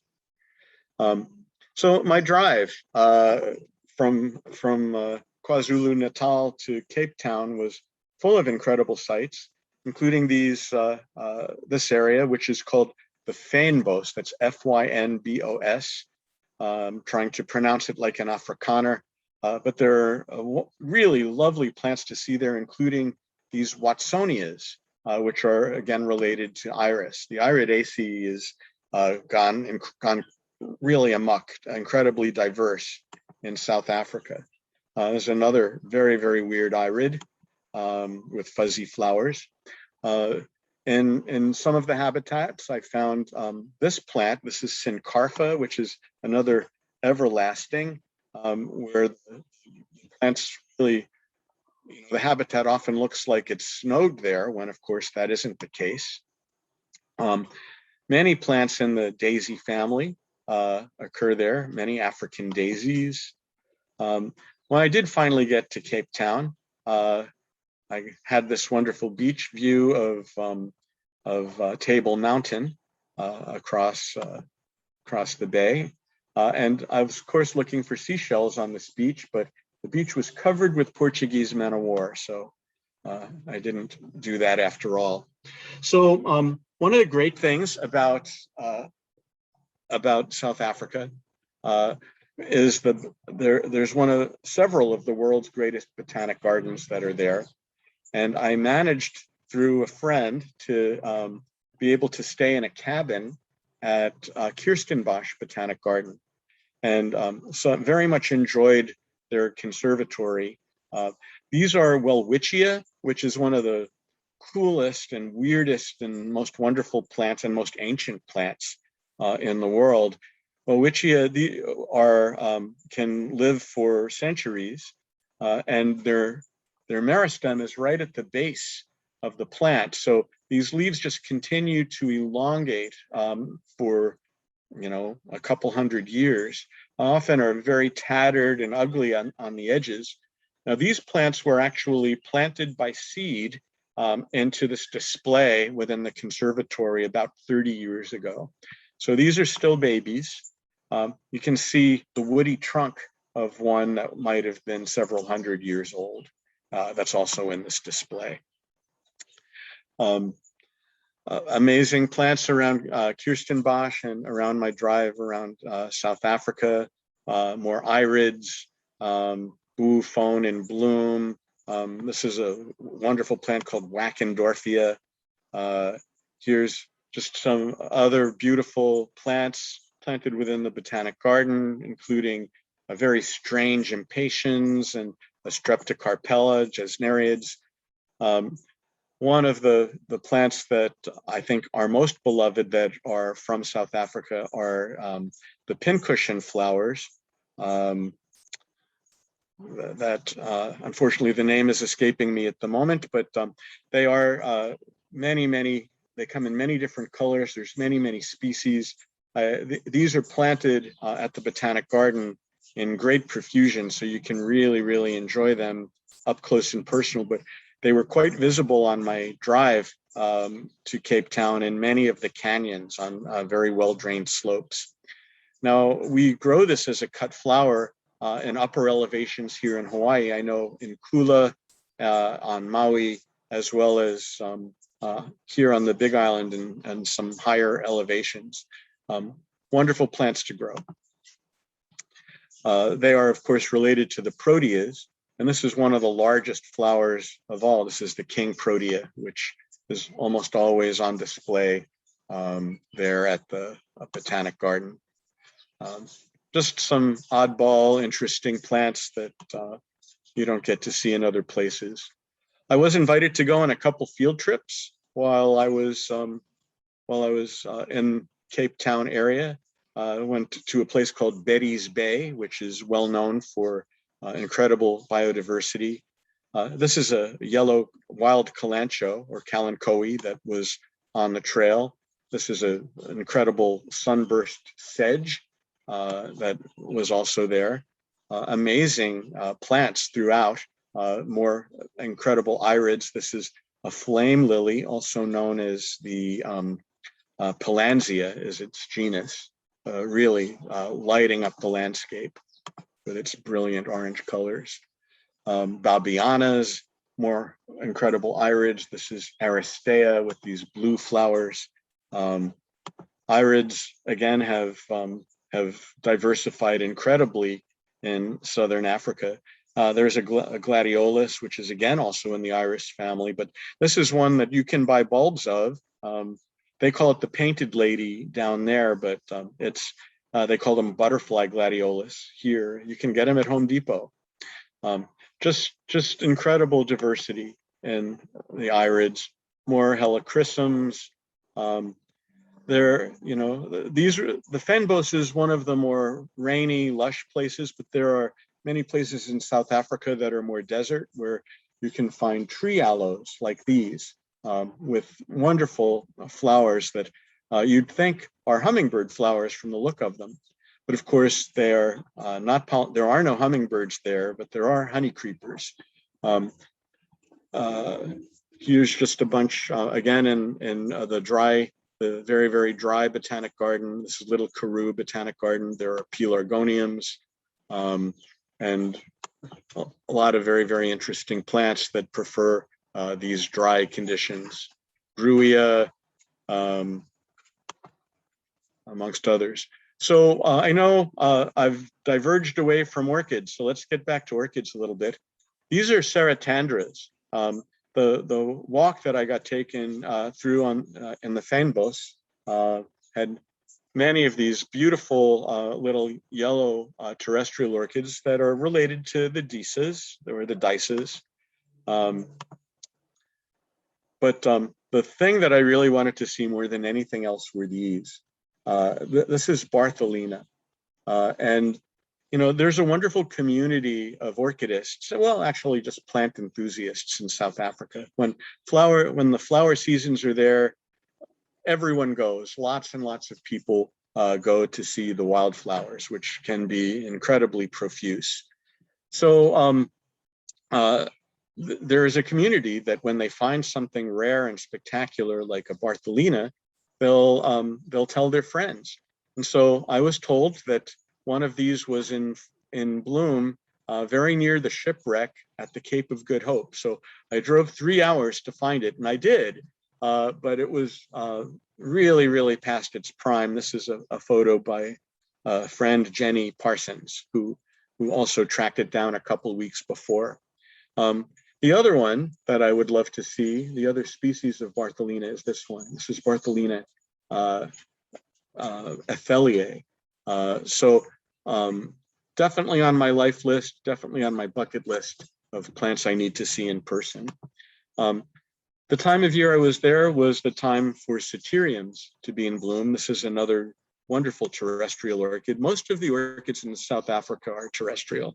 So this is Satyrium carneum, this is Satyrium caronii, and this is Satyrium erectum, named that for obvious reasons that I will not go into. This is perhaps the showiest of all. This is Satyrium corifolium, which has these brilliant red flowers, again pollinated by sunbirds, not hummingbirds. Other South African terrestrials, there's Bonatea speciosa, Evitella with its violet flowers, and the strange and wonderful Holothrix, which are quite bizarre and wonderful. On our outing, we did get to see some other terrestrial Disas. Now, Disas tend, the Disa that everyone wants to see is, of course, Disa uniflora, but there are several hundred species of Disa that you can see at other times of the year, including this one. This is Disa atricapilla, which is actually engaging in pseudocopulation, mimicking a wasp species. So many species of Disa are there to see. Perhaps the most beautiful one that we can find in fairly accessible situation is this. This is Disa venusta, one of the blue Disas. Usually from very high elevations. This is one that's made its way down to some accessibility. Absolutely spectacular, almost never cultivated. This is one of those things you need to see in the wild and that we need to preserve in the wild as well. All right, the last leg of my trip. I hope I'm not boring you all too much. I had, some of you may have heard of this fellow here on the left. This is Dr. Tariq Stavart from, he's a Belgian guy, and he works with the Missouri Botanic Garden, as well as an agency in France, a biodiversity agency. And he and his cohorts have started the Central African Shade House Network. Orchids of Central Africa are really not very well known. And for a long time, it was thought that there wasn't a lot of orchid diversity in Central Africa. But these fellows have proven that to be completely false and have developed this garden network throughout places like Gabon, which is where this photo was taken, and many Central African countries. And they're starting a new project in Madagascar that the HOS helped to fund as well. But anyway, lots and lots of incredible and strange orchids in this collection that he's amassed. And they've described many new species there. This is one that took my breath away. This is Erangus gracilis, tiny plant with enormous flowers that I find absolutely incredible. Apparently quite hard to grow, needs the incredible heat of a Central African jungle in order to grow. Other Erangus species were there, and these tiny angraecoids, which have just been given a brand new name. Afropectinaria is the new genus for these tiny ones. This is this particular collection is on a private residence in Gabon, in Libreville, and their gardens are extensive, and they have these incredible two species of these tiny deer that are no bigger than the size of a rabbit that forage in their garden. I was enchanted and amazed to see them. Another creature I never knew existed. So here's Tariq with two of his PhD staff who wanted to take me to see some wild orchids in a very special place. We had to take a ferry across the bay to get to this place. And it was like an all-inclusive thing. It's like a resort. So they gave us a welcome drink and a very, very nice meal. And Tariq was like, please don't take a picture of this. My boss at the Botanic Garden will be upset because field work is supposed to be hard and laborious. Well, I can vouch for the fact that field work can be really fantastically fun as well. There's the dinner on that we had at this place. This is what the resort looks like. Gabon is not a country that encourages tourism. So resorts like this are actually more for local people to come. And there are many people that take advantage of this. The resort was pretty much empty though when we were there. So here we are getting off the boat and walking into the field behind the orchids that are growing literally next to the seashore. Here's another Eulofia. And I don't know if any of you recognize these plants, but this kind of blew my mind, these stems that are coming up. You may or may not recognize them, but it's something that some of us grow. This is a plant called Gloriosa, or a climbing lily. I was amazed to see them growing at the beach in the sand because I associate these with tropical forests and not necessarily an arid environment. But it was really cool to see them and realize what they were. Orchids in this area were plentiful, many different kinds. This is a diaphananthe with little snowflake-like blossoms and racemes that hang down from various parts on the stem. Many weird insects, including a really cool caterpillar. Another tropical forest that we visited was an old growth forest, very rare in the world these days. As we were walking around looking for orchids, something tickled my head and I looked up and it was an African vanilla. This is Vanilla africana that was hanging from one of these very, very tall trees that it had climbed up. You can see that trees have big buttress roots and can be quite astonishingly large. You might be wondering why I'm showing you a picture of poop. Well, it turns out this forest is also home to miniature elephants that are nocturnal. And they hide during the day, so we didn't see any, but obviously there was some evidence that they were there, such as this. It turns out that these forests are completely dependent on these elephants, eating the fruits from their trees and then pooping them out in areas where they can then be fertilized and grow and escape some of the competition deep in the forest.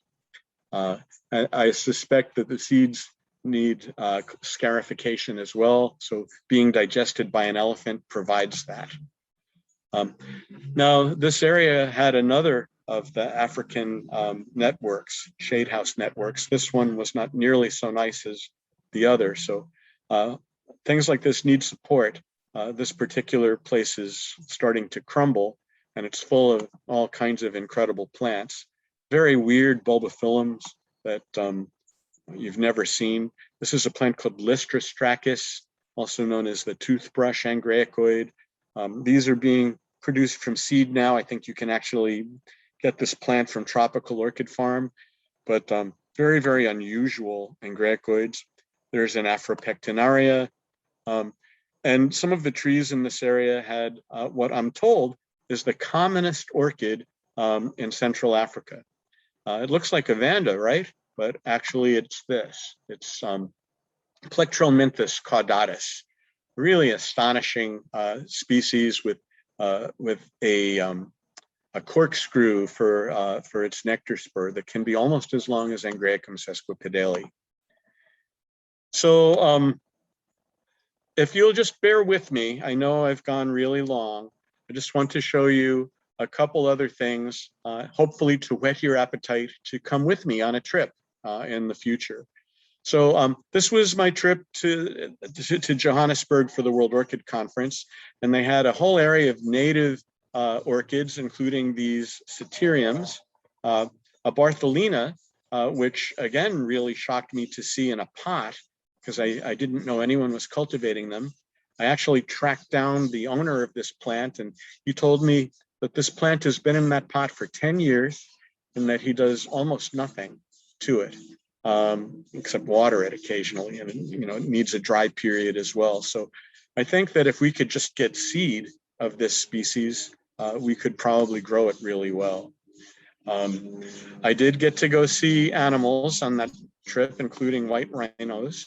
Here's a little eye candy for the ladies and gents who might be so inclined. This was our 18-year-old guide on our safari, holding a gigantic piece of rhinoceros poop. It is not stinky, it's just grass that's been digested and compacted. Anyway, amazing birds to be seen, including kingfishers and grebes. This is my friend Michael Tibbs, who wanted to show me the habitat of Dysa uniflora. And he took me to this amazing place. At the time, he was living in a winery in a place called Franschhoek. There's a beautiful cabin there that I hope to rent one day. I will feel like a hobbit if I live there, but there's a waterfall behind this hut. And in the waterfall is where Dysa uniflora grows. So these are little, it was the wrong time of year to actually see the flowers, but these are the plants that are growing in the waterfall. Dysa uniflora is a magnificent thing that can put on an incredible show. I'm very hopeful that some entrepreneurial types here in Hawaii are going to start growing these Dysas because they actually are incredible cut flowers lasting 2 or 3 months in a vase. So, and you can see they're unmatched for brilliance and just glory. From the Botanic Garden, here's just some rare orchids that are growing at the Botanic Garden. If we all go together, you'll be able to see many of these things. Here's the pincushion flower beds at Kirstenbosch, being pollinated by full-colored sunbirds, and apparently they have quite a bit of them. So the sunbirds occupy the same niche as our hummingbird. Finally, my last day in South Africa, I wanted to go see wildflowers, and I was told to go to a place called Darling. And driving around, I saw beautiful vistas full of colorful plants. Those are calla lilies off in the distance, surrounded by an invasive Kium. These are bugle lilies, Watsonias. As I was in this habitat, looking at these things, 2 ladies pulled up a car behind me to ask what I was taking pictures of. And, I just said, any kind of wildflower. And they said, well, there's an orchid festival going on down the road. Do you want to go? And I'm like, an orchid festival? Well, that's right in my wheelhouse. So sure, I'll follow you there. So I did. And it turned out it was Duckett's Nursery, which is a world famous grower of Cymbidium cut flowers, as well as other things. So here's part of their nursery. Aside from what was in the nursery, I was actually more astonished by what was in the parking lot, because their parking lot is actually a wildflower reserve. Many areas are roped off because of rare wildflowers that are there. So all kinds of incredible South African plants were there. These are Romuleas, which are related to crocus. Some more irids, these are ixias. And then there were these. These are the isorizes, or also known as wine cups. One of the most beautiful flowers that I've ever seen, and even more so, you see them in person and not in a picture. There were fields of these beautiful things to be seen, again in the months of August and September. An astonishing show of flowers that are, just incredible. So if you continue up from Darling into Namaqualand, which I didn't get the opportunity to do, you can find vistas like this. The wildflower show in August and September is breathtaking beyond words. And again, this is another bucket list event for me, to see these incredible landscapes painted by wildflowers. And so if you find this as astonishing and compelling as I do, I hope you'll join me in August of next year to experience this. I hopefully you haven't fallen asleep, and that you'll give me I thank you for your attention, and I will stop sharing.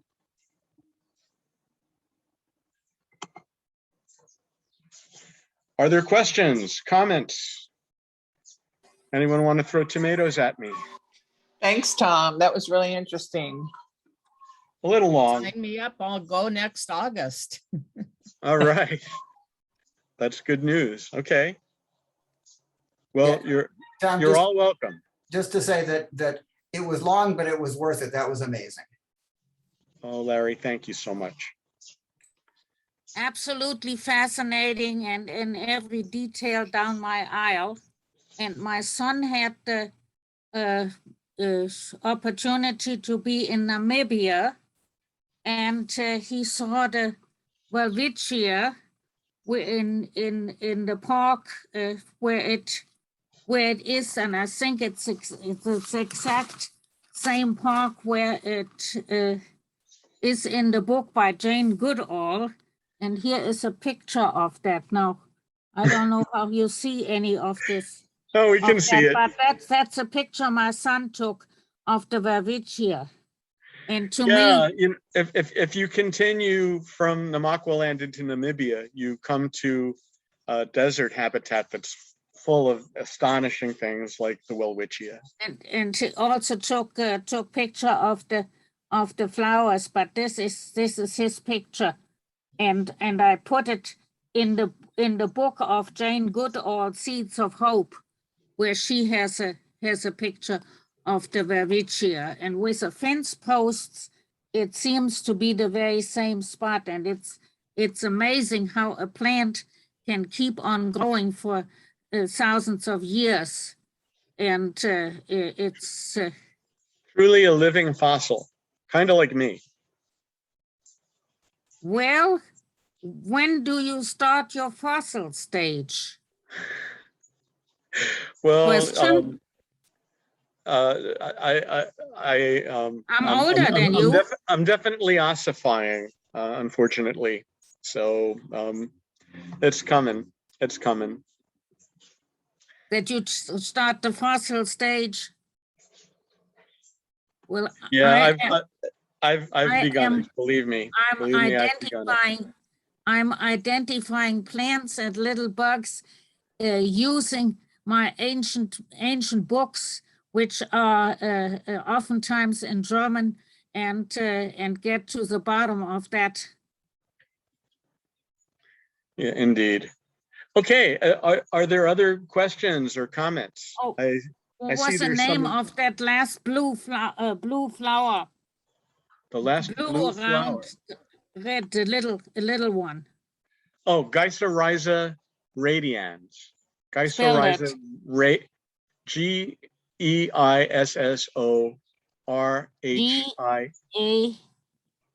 I'll write it. I'll put it in the text too. How's that, Alice? Okay. And can I get the newsletters on email in the future? You mean for the Hilo Orchid Society? Why not? Well, I guess you can. It would be nice if you wanted to join, but since you're way off in Horse Mountain, Tennessee, maybe that's not so convenient. Larry, if No, you, well, if you I wouldn't, don't if you wouldn't mean mind, it if you all. wouldn't mind including Alice, it would be an honor to have her with us. Yeah, I would be happy to do that if you can just send me her email, Tom. You got it. And if you, Tom, if you have anything else where you are zooming, interesting, or where you are zooming period, try to I'll put let me you, in on it. I'll let you know, Alice, for sure. Okay. Does anyone else have some questions?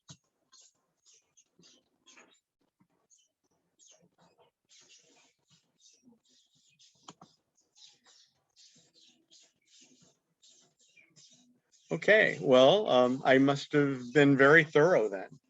So that's always good. Either that or you're all in a coma. But I see eyes open. No one's fallen over onto their computer screens. Maybe some of these blank ones, I don't know. But in any case, thank you all for coming. And okay, one of the things that we like to do at this meeting is to do a bit of a show and tell.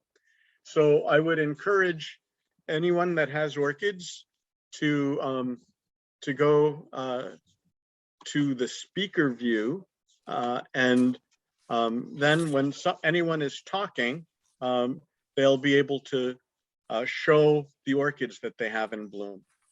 So who would like to start?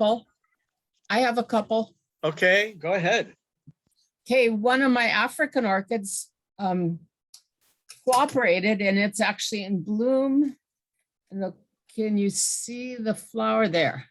Wow, is that Sabenacophia? What is that? This is Angranthus grandolena. Angranthes grandolena. So it's Angræacum crossed with Eranthes. Okay, and it's Beautiful. from, it says it's from Akatsuka. I think I bought it from a member of ours in Kona that was moving to Texas.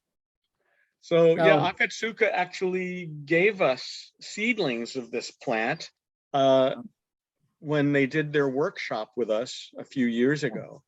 And so I wonder if, could that be the one that's grown up? Because It's mine very died. possible, yeah. I remember going to Akatsuka's a couple times, and then, shoot, I don't think this one's gonna show up very well. No, we This can one- see it. Okay, it's very delicate, has a tiny bit of blue, which are my favorites, the Sorelias. And this is Phalaenopsis equestris variety Sinochis. It's crossed Jiao blue with Nippon blue. So it's got faint blue on the lips. I can see that it's washing out with the Yeah, light. it's a little tough for those subtle Yeah. colors, but what a But it's wonderful actually rare got variety two and so well spikes. bloomed. I got this from Norman's Orchids in California, and it actually lives, I have it hanging in one of my trees in the side yard. Awesome. Kathy, if that thing ever makes a keiki, who's your best Okay. friend? Okay, I know who is. And Dana will get one too. Oh, so I got to I share. was just gonna say, I think she's gonna mention my name. I think so. Okay, She is was that my it, Kathy? personal Or do you have some shopper. more? Dana was my personal shopper at the sale 2 weeks ago and Yes. bought a lot of plants because I couldn't walk yet, or I still can't walk, but anyway. It was Um, fun. Try It was Keiki. fun spending your we need you money. back, and we need you back at judging too. So I can't get wait well to come soon. back pretty soon. Okay, and I'll use keiki paste on this and see if I can get it to throw a keiki. Okay, 2 keikis. Okay, 2 keikis. I don't want to have to wrestle Dana. She'll beat me. Okay. I'll remember. Okay. Bye. Okay, Dana, are you next? I guess I might be. I've got this glorious oncidium. The flowers are huge. I'd say they're 3 bigger inches than your across. head. Yeah, Yeah. at the moment anyway. And then it's still going down to where it hasn't finished opening up here on the spike. See? Yeah, you got a lot more flowers to come. Yeah. Gonna last a long time. So yes, it's been, I didn't even realize that I had this plant. It started putting out a spike shortly before I left to go to the mainland and in July. And then even when I came back, it still wasn't open yet. And so I had no idea. I had absolutely no idea that I was going to be getting this wonderful, That's wonderful. fantastic. Janet, And Janet, do you have the name of that plant? You know, I have the name tag, and in fact, I just posted it on Facebook today. But I can't find it in here in the pot, probably because I took it out to take a picture. It's a weird Thai name, Jiu something glory, or Let me find it on Facebook because but it is called an enormous it's flower. called Jiu Bao Gold Tainan. And it has an AM AOS. Well deserved. And then this is another orchid that I had kind of forgotten about, and I don't even remember how long it's been since she's bloomed. And I can't how do you pronounce this VUYL genus? Voilsticara, but Okay. Voilsticara doesn't exist anymore.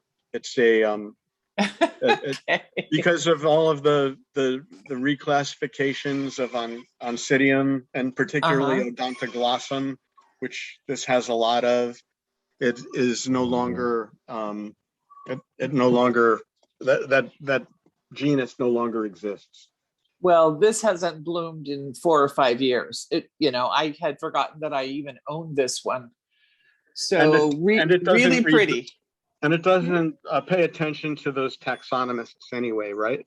No, it doesn't. It just does what it wants to do. Mm-hmm. As it should be. Uh-huh.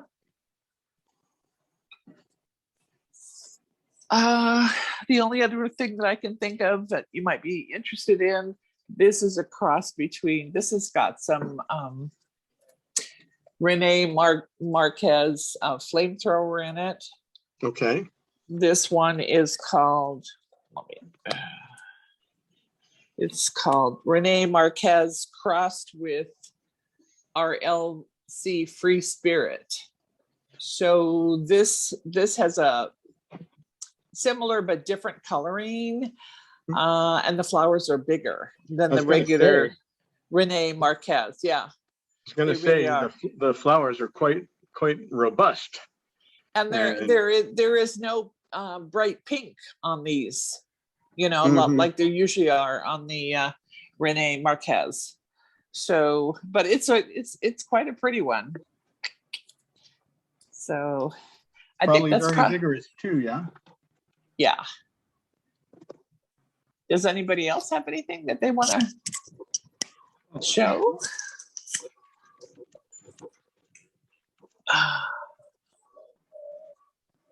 Let's see. Does anybody else have Anyone else with some any orchids? Flowers to show today?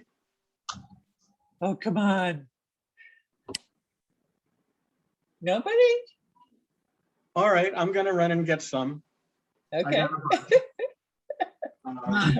Just talk amongst yourselves. Hey, Dana, you have a few other flowers behind you on your shelf. You can't see even. Here. It says mute my audio. Here, you didn't. Okay, mute. I did. Okay, Oh, there's. yeah. Are you Jeff, talking about the Phalaenopsis? Okay, just wave your hand. no, so Jeff is on now. So hi, Yeah, Jeff. he'll have plenty to show us. Yeah, we can hear you now. So please show us what you've got. Okay, you can hear me now. Yes. Uh-huh. Okay. I got a, oh geez. This is a Dendrobium sanderi. Can you see that? White?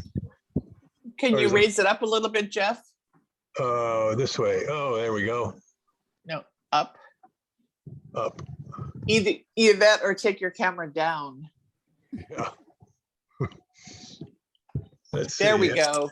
Okay, Okay. now we can see it. Yep. Okay. Very nice. Got that from Karen, pretty sure. And I got can you see that? Gongora? Uh-huh. Maybe Dorothea, maybe put your camera down a little bit, or is it you, Jeff? It's me. Okay, bring your camera down. There we go. Okay. Okay. Yeah, now we can see it. Okay. Okay, because I can't see too much myself. Yeah. I was looking for a name for this.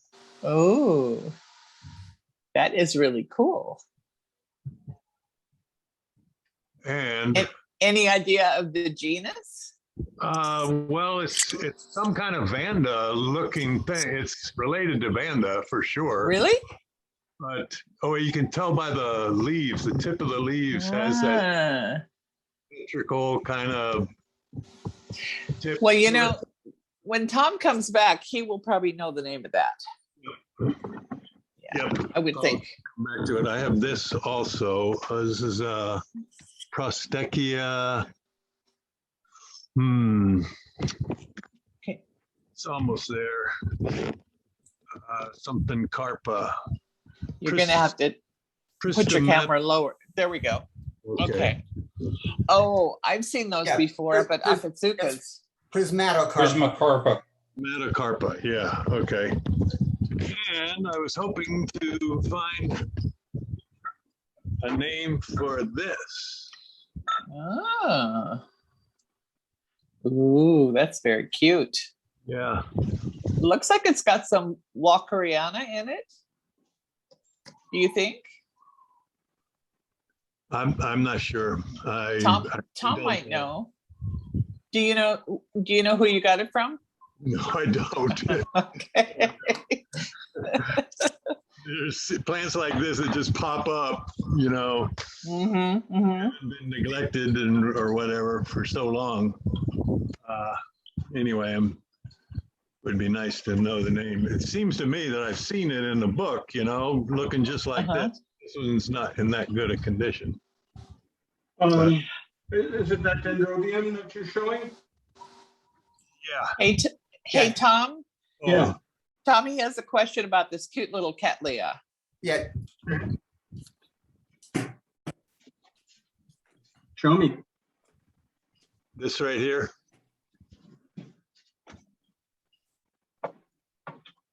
Jeff, you have to talk, otherwise we can't see the plant. Okay, this one right here. Can you raise your plant up a little bit higher? There you go. Okay. What do you think, Tom? Well, it's bifoliate, so it looks like it's got it's probably a hybrid with Cattleya lattigesii with that coloration. But I don't think it's the straight species. I think it's a hybrid. Okay. So it's hard to know exactly with hybrids sometimes. That you just can't you just can't know all the hybrids. At least I can't. Okay. I learned all the orchid names when I was a teenager, which is why I can still remember them. If you want me to try and remember something new, forget about it. I was hoping you could identify this one. See if I can get it.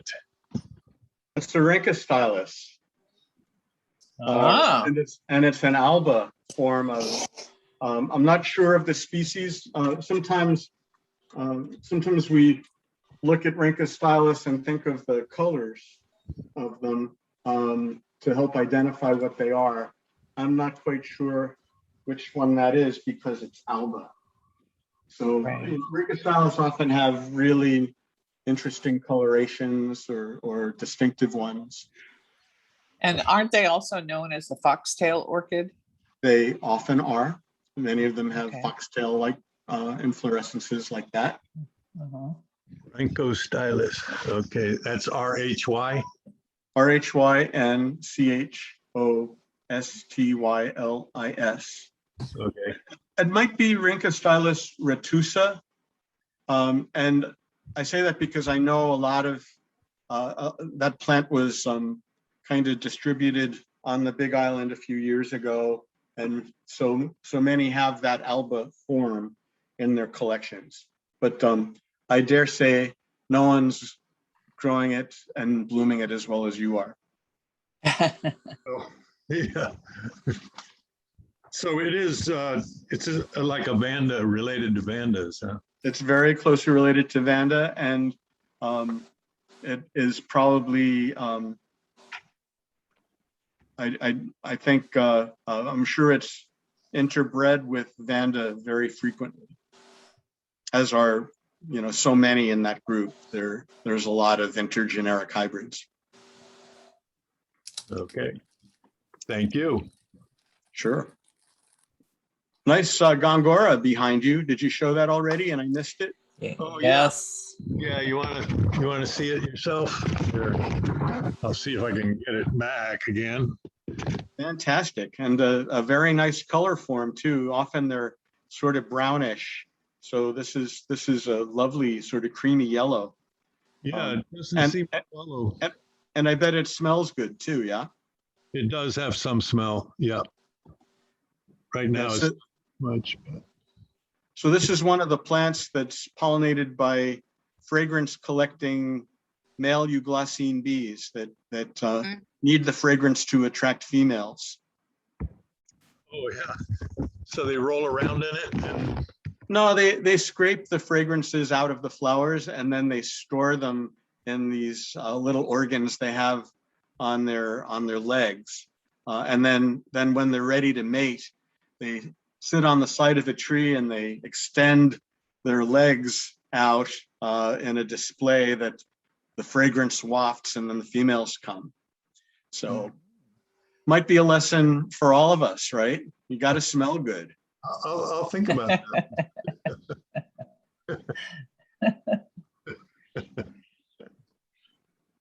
So I brought a bunch of plants in, but is there anyone else that wants to show plants before I go crazy? Okay, so I can't take credit for all of these because, as some of you know, I was hosting some lovely folks, the Hamlins from Jamaica. Claude Hamilton spoke to us on Broutonias a couple months ago, and I invited him and his family to come, and they took me up on it, which was a wonderful surprise. But as a result, I ended up visiting a lot of different orchid nurseries, including a couple of them on Oahu while they were here. So I've gotten some new plants. So like I said, I can't take credit for all of them, but I can take credit for this one, which I've had for years. This is Cattleya Singing Pink Doll, which which is really an astonishing plant. This is actually not a great blooming. It can get like 6 or 7 flowers on one inflorescence. I think it has like somewhere in it Laelia anceps, which allows it to have a longer, broader spike. But anyway, that's a fantastic thing. It just opened yesterday. And sometimes this thing has thrips damage, but it's absolutely beautiful flowers this time. So I'm really delighted with it. Now, we also had an orchid sale, as many of you know, last week, and one of or 2 weeks ago. And one of the things that I was really delighted to get was this epidendrum from Karen Kimmerly. Had this. I love the spidery flowers, and I'm going to cross it with my Brassivola cuculata. Maybe I can get larger flowers on a stem like this from that. But I just love the species, something I'd been looking for a very long time, and she happened to have a couple of nice plants available, so I snapped one up.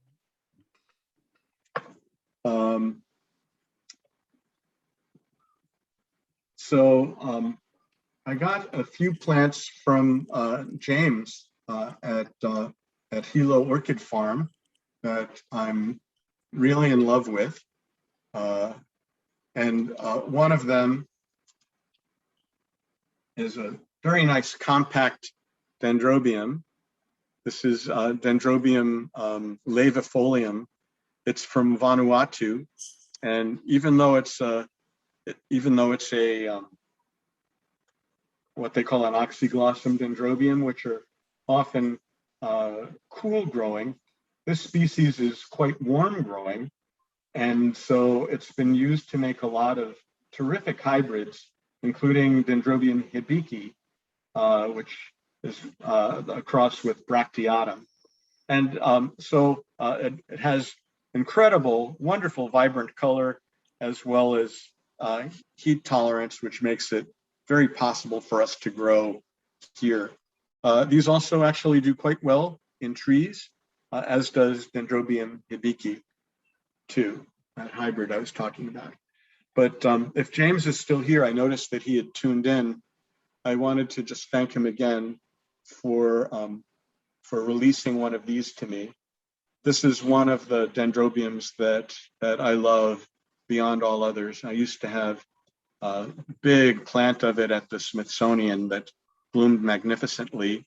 And now I have it again, only I actually have an even nicer form than I had at Smithsonian. This is Dendrobium violaceum, which is another oxyglossum dendrobium known. Most of these again are cool growing, but this one is tolerant of intermediate conditions, so I can grow it pretty well. What's particularly nice about this one is that normally the flowers are pink with an orange lip. This one has a violet cast to it, so it's almost it's considered a cerulean form of this species. So James, I could not be more delighted that you allowed me to get one of these, and thank you again. It is the pride of my collection right now. Thank you so much. That's it for me.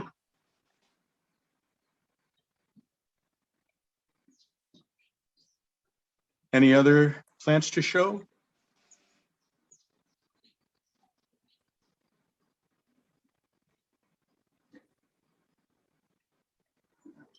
All right, well then, with that, I'm going to let everybody go. Judging is resuming today, and it's at the Komohana Extension. It's not here at my house. So in order to make it to judging, I actually need to go. So if you guys want to hang on and you know, talk amongst yourselves again, feel free. But I'm going to let you go. So take care, everyone. Thank you so much for coming and for your kindness. Oh, I see Dana has another plant to show. I forgot about this one, which is in the living room. This is Matthias's cross, Memoriam Bob Crowder Orchid Lady crossed with Kilauea at night. And I think, if I'm not mistaken, I think he named this one RLC Fire Desire. I think that might be the actual new name, because on this tag, all I have is the name of the parents. But I really like how the colors have turned out. So thank you. A very, very lovely cross. Well done, Matthias. Yes. Matthias has some fantastic things, and highly recommend checking out his website and seeing what might be available. All right, then. Again, thank you all. It was great to see you all. Also great to see some old friends that managed to tune into this today. Excited to see you, Kathleen, in particular. So, all right, my friends, see you hopefully in a month, and let's see what glories we can share next time. Was a great meeting, and I'll see more of you, Tom. Okay, Alice, a pleasure. Thanks for coming. Bye. Aloha. Bye, everybody. Aloha. Aloha.